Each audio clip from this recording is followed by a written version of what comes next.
서울 창업허브와 함께하는 성공창업 준비 매뉴얼 교육과정 34회차를 시작하겠습니다.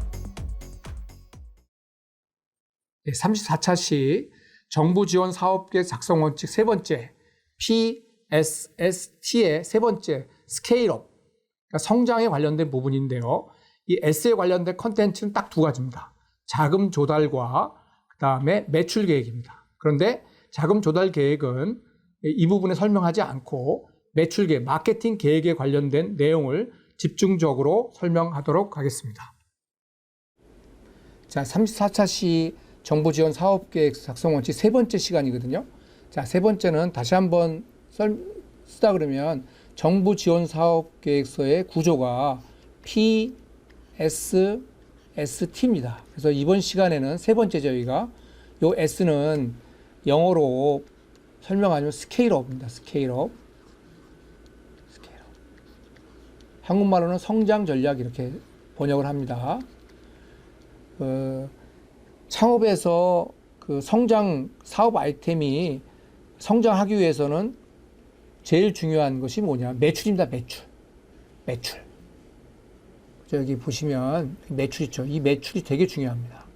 그래서 이 매출 가능성을 보여주는 게 굉장히 중요한데, 이 매출은 어떻게 이루어지냐면 마케팅이죠. 이게 매출은 마케팅 계획을 여러분 통해서 이 마케팅 계획을 어떻게 짰는지를 보고 이 매출 가능성을 심사위원이 측정을 합니다. 그래서 첫 번째 매출 가능성에서 가장 많이 보는 것이 이 시장 규모입니다. 시장 규모. 그래서 이 성공한 사업 계획서를 제가 인용한 건데요. 이 사업 아이템은 개인용 공기청정기를 개발하겠다. 그런 사업 계획서입니다. 그래서 이 시장 규모는 항상 얘기하지만 이 출처가 중요합니다. 출처가. 네? 자기가 임의로 하는 것이 아니라 이 시장 규모가 지금 5천억에서 1조 수준이다. 그리고 성장률이 8 내지 9%로 매년 성장하는 이런 시장이다. 라고 설명할 때 그것을 믿을 수 있는 자료가 뭐냐면 이 출처입니다. 출처. 그래서 이 출처는 2017년 자료하고 올 7월 자료를 이런 데이터의 출처를 인용해서 이 시장 규모가 한 5천억에서 1조가 되고요. 이 시장 성장률이 이 정도 성장을 할 수 있는 시장의 제품이다. 라는 것들을 보여주셔야 됩니다. 그래서 우리가 마케팅 그 가능성의 첫 번째가 이런 시장 규모를 보여주는 겁니다. 그래서 보여줄 때 저 밑에 보시면 알겠지만 출처를 이렇게 기록을 하셔서 이 출처에 의하면 객관성을 나타내는 내용입니다. 그래서 첫 번째가 이러한 시장 규모를 보여주셔야 되고요. 두 번째 마케팅 계획은 이 판매 전략, 도대체 어떻게 팔 것이냐. 그래서 이 마케팅 계획에서 가장 중요한 것이 목표 고객입니다. 목표 고객. 그러니까 본인의 목표 고객이 어디냐. 그래서 심사위원들이 가장 중요한 목표 고객은 B2B입니다. B2B. B2C는 상당히 어렵게 심사를 합니다. 그 이유는 뭐냐면 이 법인 대상 목표 고객은 우리가 찾아갈 수가 있죠. 근데 이런 개인 B2C라고 하는 소비자를 직접 상대하려면 마케팅 비용이 굉장히 많이 듭니다. 그런데 이 스타트업인 경우에는 계속 말씀드리지만 일단 브랜드 이미지도 거의 없고요. 그다음에 두 번째는 자금이 부족하기 때문에 이런 소비자 대상 마케팅을 할 경우에는 비용이 많이 들기 때문에 이런 쪽으로 목표 고객 설정한 부분에 있어서는 심사할 때 마이너스 감점을 받을 가능성이 많기 때문에 항상 법인 대상으로 해야 되고요.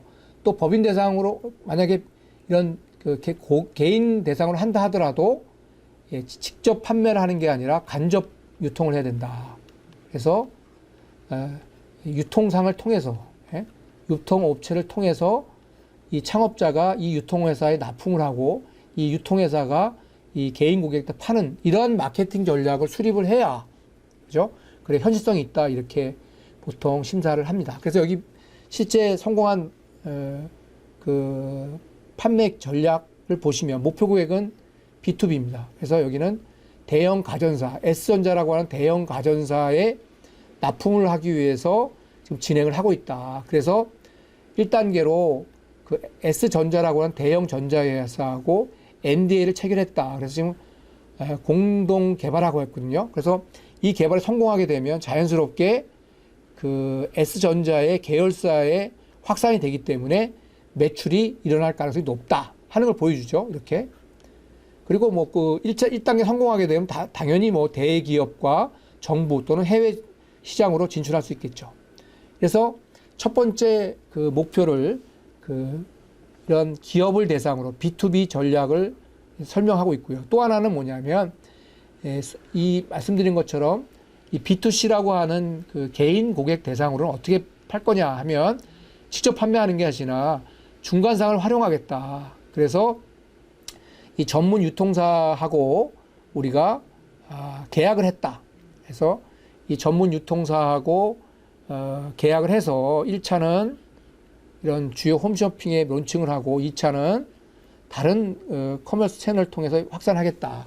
그래서 이 중간 상하고 이렇게 계약을 해서 마케팅 계획을 한다 하는 이 마케팅 전략이 굉장히 중요한 내용입니다. 그래서 여러분들이 그 이러한 판매 전략을 쓸 때 주의하셔야 할 점은 목표 고객이 가능하면 이런 B2B 기업 대상으로 목표를 설정을 하시고 만약에 개인 고객을 설정한다 할 경우에는 전문 유통상을 활용해서 마케팅 하겠다 하는 내용들을 담아야 될 것으로 보여집니다. 자, 다음. 그 다음에 이제 세 번째는 이제 예상 매출액을 이렇게 추정을 하는 겁니다. 그래서 이 회사인 경우에는 특이하게도 기존 제품이 있습니다. 그러니까 기존 제품에서 매출이 일어나고 창업은 작년에 했는데요. 기존 매출이 일어나는 상황에서 지금 신제품 개발하는 거죠. 그래서 그 예상 매출액을 보시면 알겠지만 기존 사업 아이템을 통해서 20억, 30억 이렇게 매출이 됐는데요. 여기서 가장 중요한 게요. 제가 강조하고 싶은 건 이 근거입니다. 근거.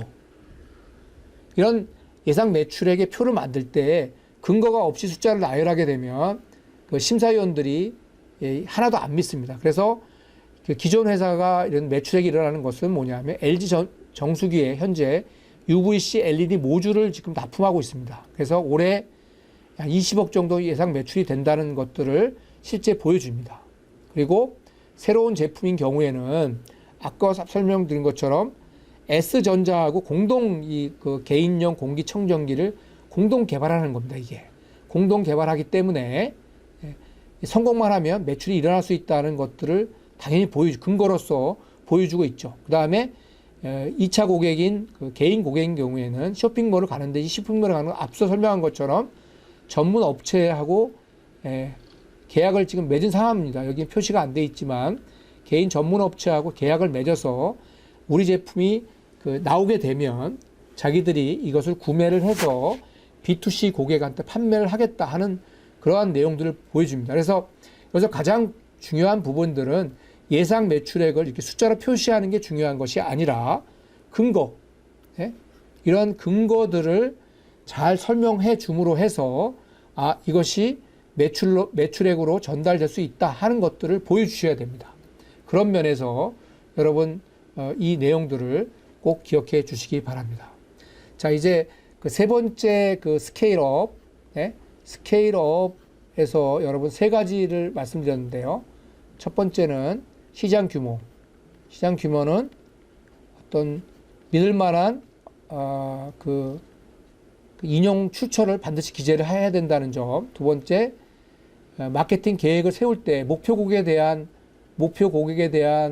마케팅 계획을 세울 때 이 목표 고객은 가능하면 법인 대상 B2B로 해라. 그리고 B2C를 할 경우에는 전문 업체를 활용해라. 마지막으로 예상 매출액을 이렇게 추정할 때 이 표에 예상 매출액을 추정할 때는 근거가 있어야 된다. 근거. 그죠? 이런 근거들을 표시해 줄 때에 이 스케일업, 이 성장 전략이 첫 매출을 통해서 이렇게 성장을 할 수 있다는 사실들을 심사위원들이 어필할 수 있다. 그래서 여러분 세 가지 점 기억하십시오. 시장 규모, 목표 고객 설정, 그 다음에 매상 매출에 대한 근거, 이러한 세 가지 내용들을 기억하셔서 사업 계획서에 컨텐츠 작성하는 세 번째 원칙으로 꼭 기억해 주시기 바랍니다. 네, 수고하셨습니다.